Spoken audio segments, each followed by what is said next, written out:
Hey guys, it's another fine day that the Lord has given unto us. Today we are talking about the man at the pool of Bethesda. God doesn't have to use the same situation that you are going through. He doesn't have to use a particular way for him to brush you. He doesn't have to use a particular person for God to press you. God, He has His own ways, and His own ways are not like our ways. He can for sure brush you, not as how you think, but as how seems good to Him. So, my dear friends, stay tuned. Today we are talking about the guy on the pool of Bethesda. This is a guy who have been there for about 38 years, watching an angel coming down and starting out the water, and another person gets in before him because he had no one to put him on that pool. So, my dear friends, remember, God does not have to use the way that you are thinking for you to be brushed. God doesn't have to use your family. God doesn't have to use your friends. God can work with a stranger, or He can come Himself. So, my dear friend, this is what the Bible says from the book of John 5 verse 1. At that time, on there was a Jews' feast. There is a festival. And Jesus went up to Jerusalem. So Jesus is going to Jerusalem because there is a festival. Now in Jerusalem, near the sheep gate. So this place where Jesus is going, it's near the sheep gate. There is a pool which is called in Hebrews Bethesda, having five pools. In this place, or at this place, there is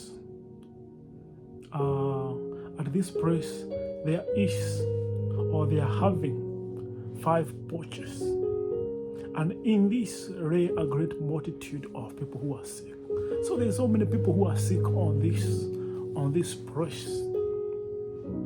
There's a multitude of people. They are blind, they are lame, paralyzed. They are all waiting for the move of the water for them to be pushed in. So this one, you had to make a good timing. You had to have a good crew. You have to have good bouncers for you to get on that pool, for you to make sure that you are the one who have hit the pool the first. So, but Jesus comes. This is an angel who is stirring the water. But Jesus comes as a person who is greater than this angel who is stirring the water. So that's why I'm telling you, God doesn't have to use the means that you are thinking of for Him to brush you. He can even come Himself, because Jesus is greater than the angel who is stirring this water.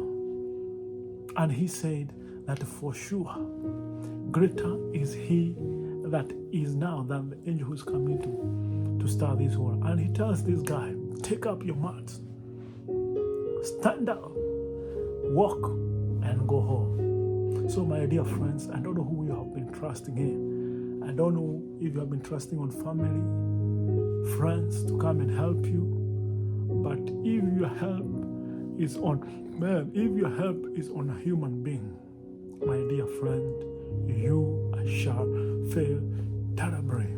But if you put your hope and you trust in the Most High God, the Bible says that our God shall renew your strength, and you shall mount up with wings as eagles. So let's hear what happens.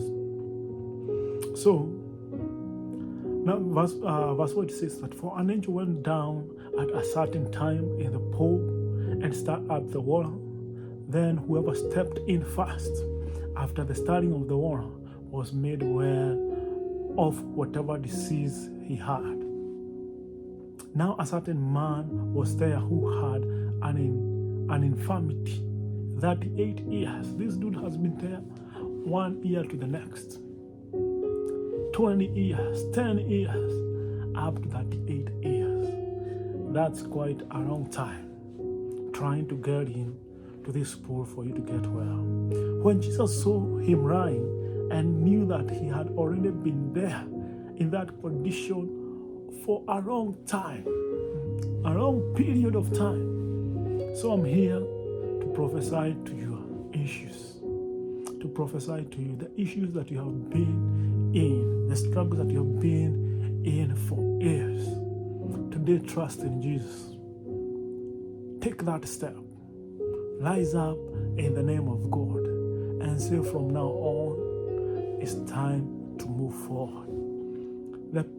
There's a story of 4 lepers who are in Samaria, and they said, why do we stay here and die? Why should we stay here and die? So they took up their mat, or they went with the strength that they had, and they went to the Syrian army, and they said, if we die, we die. But one thing we cannot do, it is to remain in this position that we are in. They took up the mat, they took up one step to the next, and went to the Syrian army, and God made the Syrian army to hear a mighty army coming. And these people, they ran away. They escaped. Nothing was chasing them but this round. And they said that they feel like the Israelites would have hired the Egyptians to come fight for them. So my dear friends, I'd like to encourage you, if you have been trusting in men, the ideas that you have been looking on for God to use, let God do his job in your life without you interfering. From today, say, God, use me. Or God, do what you want to do in my life so that I can go to the next level. So may God bless you. You are